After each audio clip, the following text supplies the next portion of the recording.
la mente y el nirvana. El proceso por el cual la mente crea nuestra existencia ignorante y el sufrimiento en el que vivimos lo describe Chandrakirti en su obra Guía del Camino Central, Madhyamakavatara, en donde afirma: un estado mental indisciplinado da origen a los engaños que propulsan a un individuo a la acción negativa que, a su vez, crea el entorno nocivo en el que vive la persona.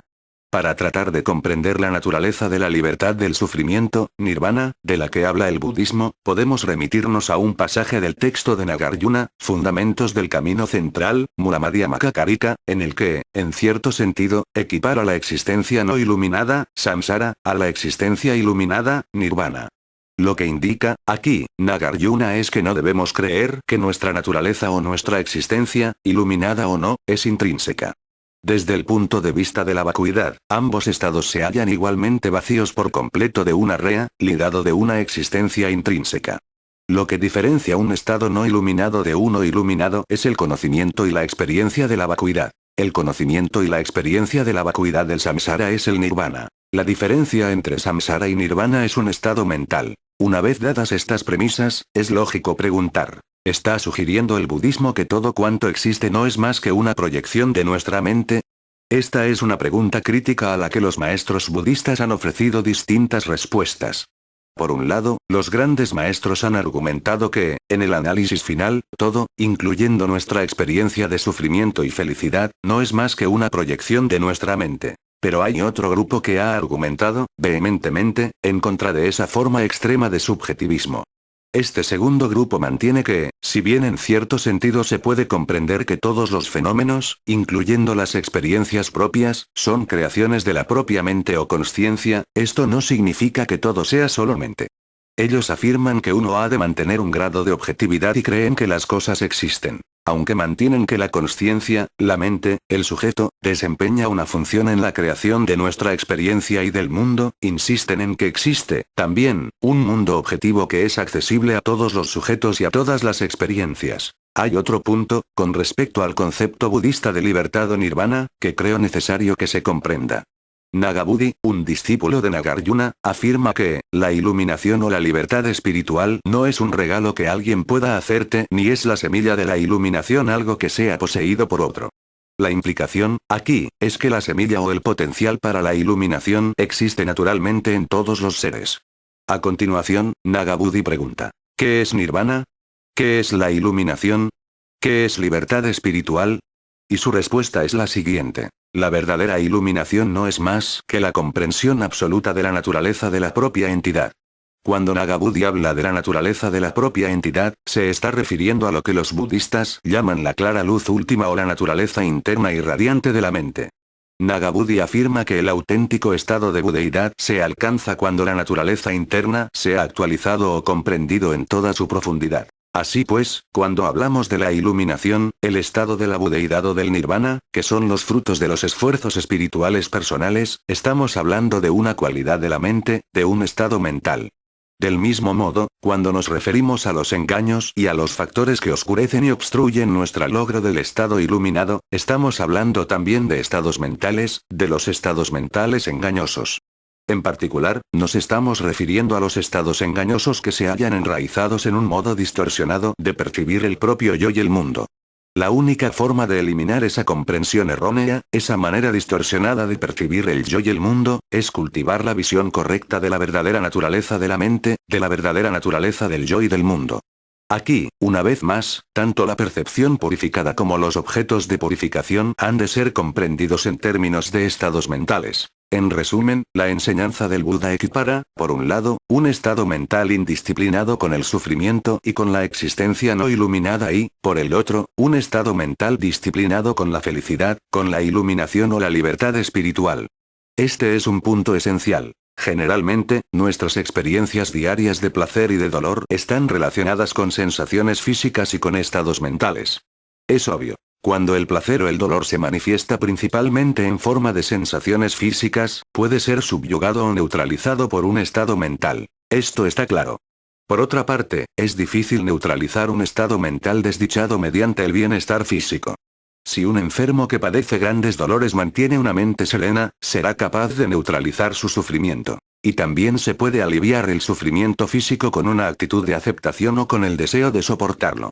Es pues tan útil como importante concentrarse en el adiestramiento mental sobre una base diaria, incluso sin considerar la próxima vida o la libertad espiritual. Yo creo que a todos nos conviene cuidarnos más de nuestra mente, no solo del dinero. Creo que conviene incluso a aquellos que no buscan ni están interesados en obtener resultados a largo plazo. El pensamiento válido y el pensamiento no válido. Debo informar al lector de que, cuando nos referimos a estados mentales, la palabra que se traduce como mente tendría que traducirse como mente/corazón.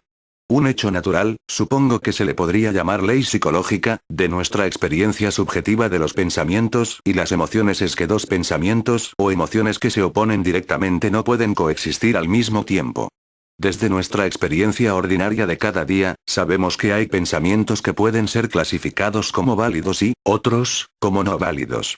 Por ejemplo, si un pensamiento particular corresponde con la realidad, es decir, si hay una correspondencia entre el estado de hechos en el mundo y la propia percepción de ellos, entonces, uno puede llamar a eso un pensamiento válido o una experiencia válida. Pero también experimentamos pensamientos y emociones que son completamente contrarios al modo en que existen las cosas. En algunos casos, es posible que se trate de una forma de exageración, pero, en otros, pueden ser diametralmente opuestos al modo de ser de las cosas. Tales pensamientos y emociones se consideran no válidos y sin fundamento. Los textos budistas, especialmente los de epistemología, hacen esta distinción entre las formas de pensamiento y emoción válidas y no válidas para explicar la cognición válida o cognición verdadera y sus resultados o frutos. Lo que quiero decir aquí es que, para que un esfuerzo tenga éxito y conduzca al logro de un objetivo, se requieren pensamientos y emociones válidos. En los textos budistas, se afirma que el logro de la liberación espiritual más elevada, el nirvana o la iluminación, es fruto de pensamientos y emociones válidos. Por ejemplo, de acuerdo con las enseñanzas budistas, el factor principal que da origen al logro de la iluminación o budeidad es un conocimiento directo y verdadero de la naturaleza de la realidad. Un conocimiento directo y verdadero de la realidad es un modo válido de conocer cosas, como la naturaleza del mundo, etc. Además, si observamos los numerosos factores complementarios, como la compasión, el altruismo y la aspiración de alcanzar la iluminación para beneficio de los seres sentientes, bodhicitta, vemos que están todos ellos basados en el pensamiento válido. Aunque el altruismo y la compasión sean más una emoción que un pensamiento cognitivo, el proceso que conduce al logro de la compasión universal y la bodhicitta implica comparar las verdades con las falsedades. Este es un proceso de cultivar los modos válidos de percibir y de experimentar las cosas. Por lo tanto, podemos decir que la budeidad en sí misma es una consecuencia de los pensamientos y las emociones válidas y vemos, por el contrario, que la experiencia no iluminada, samsara, es un producto de modos inválidos de percibir y de experimentar. Por ejemplo, de acuerdo con el budismo, la raíz fundamental de nuestra existencia no iluminada y de nuestro sufrimiento es la ignorancia, avidya. La característica principal de esta ignorancia es un modo distorsionado de percibir el mundo y a nosotros mismos.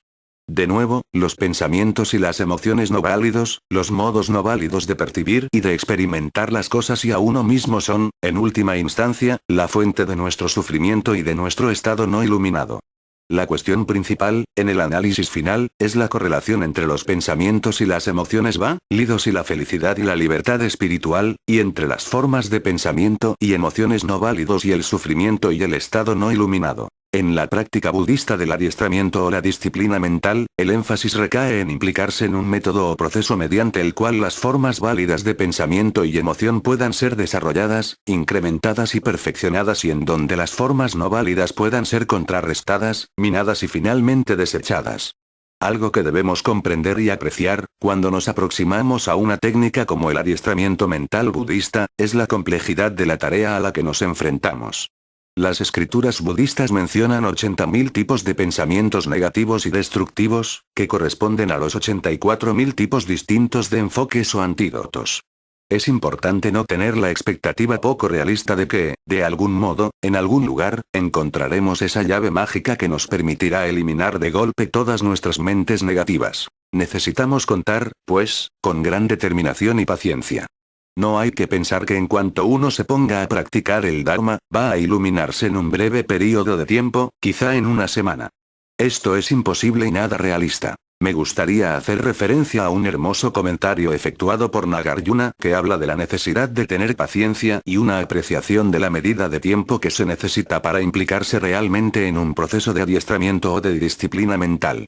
Nagarjuna dice que sí, mediante el adiestramiento mental y la disciplina, mediante la sabiduría y su hábil aplicación, puedes desarrollar en tu interior un sentimiento de tranquilidad y confianza, una tranquilidad que está realmente enraizada en una postura confirmada y definitiva, entonces, el tiempo que lleve no tiene importancia.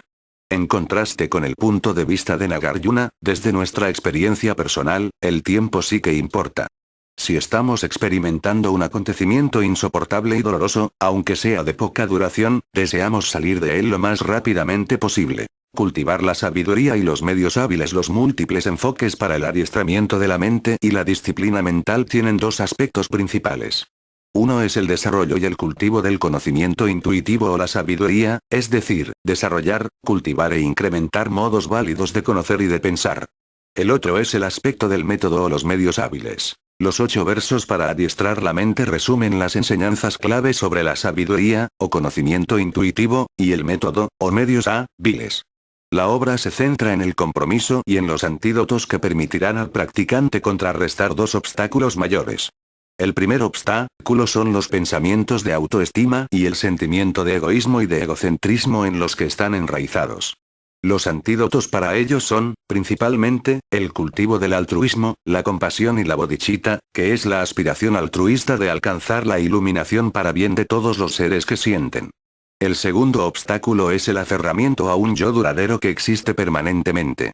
El antídoto a este obstáculo está incluido en las enseñanzas de sabiduría de los 8 versos para adiestrar la mente, por lo que puede decirse que el texto contiene toda la esencia de las enseñanzas del Buda expuesta de un modo distinto. Las dos verdades. Esta forma de considerar la esencia de las enseñanzas del Buda como enseñanzas sobre sabiduría y método concuerda maravillosamente con las palabras de Nagarjuna, cuando dijo que todas las enseñanzas del Buda deben ser comprendidas dentro del marco de las dos verdades, la verdad convencional y la verdad última. Las enseñanzas esenciales de las 4 nobles verdades han de entenderse en términos de estas dos verdades. No obstante, cuando hablamos de comprender la naturaleza de las dos verdades, debemos recordar que no son dos reinos o niveles de existencia independientes, diferentes e inconexos. Existen diversas escuelas filosóficas con distintos niveles de comprensión de las enseñanzas sobre las dos verdades. Mi comprensión sobre las dos verdades está basada en la perspectiva de los pensadores indios de la escuela madhyamika, por quienes tengo una preferencia particular que está asentada en la admiración. Desde el punto de vista madhyamika, la realidad a nivel de la existencia convencional está constituida por la experiencia ordinaria en el reino de causa y efecto, que es el reino de la multiplicidad y la diversidad en donde vemos funcionar las numerosas leyes de la realidad. Este nivel de la realidad se denomina realidad convencional o verdad convencional, porque la verdad de tales experiencias y percepciones es esencialmente específica de ese nivel convencional de comprender el mundo. No obstante, si examinamos la realidad con mayor profundidad, encontramos la naturaleza última de la realidad, a saber, que ningún fenómeno o evento, ni siquiera el propio yo, existe dentro de una realidad independiente e intrínseca. Lo que encontramos, cuando observamos más profundamente la naturaleza de la realidad, es que la causación de la originación de todos y cada uno de los fenómenos es resultado de una agregación de numerosas causas y condiciones. ¿Qué nos indica esta naturaleza interdependiente y causal de la realidad? Que no hay nada, ningún evento, ni siquiera el propio yo, que posea una realidad independiente, autónoma y diferente. Las cosas y los acontecimientos son, en cierto sentido, dependientes. Surgen dependiendo de múltiples factores. Se dice que la verdad última es esta ausencia de todo tipo de realidad independiente y autónoma. La razón por la que se la llama verdad última es que no es obvia para nosotros, en nuestro nivel ordinario de percepción y comprensión del mundo. Necesitamos investigar más profundamente para encontrarla. Estas dos verdades son, ciertamente, dos lados de una misma cosa, dos perspectivas sobre un mismo mundo. El principio de las dos verdades es muy importante, porque afecta directamente a nuestra comprensión de la relación entre nuestra percepción y la realidad del mundo. En la literatura budista india encontramos una tremenda cantidad de explicaciones, debates y análisis concernientes al modo en el que percibe el mundo la mente o la consciencia. Se plantean preguntas como, ¿cuál es la naturaleza de la relación entre nuestra experiencia subjetiva y el mundo objetivo? ¿Y, en qué medida nuestras experiencias están constituidas por el mundo que percibimos? Creo que la razón por la que han habido tantas discusiones, debates y análisis sobre tales cuestiones es que la comprensión de estos temas juega un papel crucial en el desarrollo y adiestramiento de la propia mente. Los dos aspectos del estado de Buda, como ya hemos visto, según la tradición budista existen dos verdades. La verdad de la realidad convencional y la verdad de la realidad última. Correspondiendo a estos dos niveles de realidad tenemos dos dimensiones del camino: método, o medios hábiles, y sabiduría. Puesto que hay dos dimensiones principales en el camino, hay también dos aspectos en el estado resultante de la budeidad. Uno es el aspecto de la forma, o cuerpo de la forma de la budeidad, Rupakaya, y el otro es la realidad misma de la budeidad, el cuerpo de la verdad, Dharmakaya. Se dice que la manifestación de la forma, o Rupakaya, es la forma de un ser completamente iluminado que existe, solo, en relación con los seres sentientes. Asumiendo diversas formas y apariencias relacionadas con ellos, un Buda completamente iluminado puede implicarse en toda clase de actividades para felicidad y bienestar de los seres. Se dice que el cuerpo de la verdad de un Buda, o Dharmakaya, es la manifestación de un Buda que existe en relación con otros Budas. Esto se debe a que solo un ser completamente iluminado puede acceder directamente al Dharmakaya. Para que el Dharmakaya se implique en actividades que son beneficiosas para otros seres sentientes, debe asumir otras formas de manifestación, Rupakaya, ya que solo de este modo puede manifestarse ante los seres. Así pues, el estado resultante de la budeidad puede ser entendido como el logro de los propios intereses personales así como el de los intereses de los demás.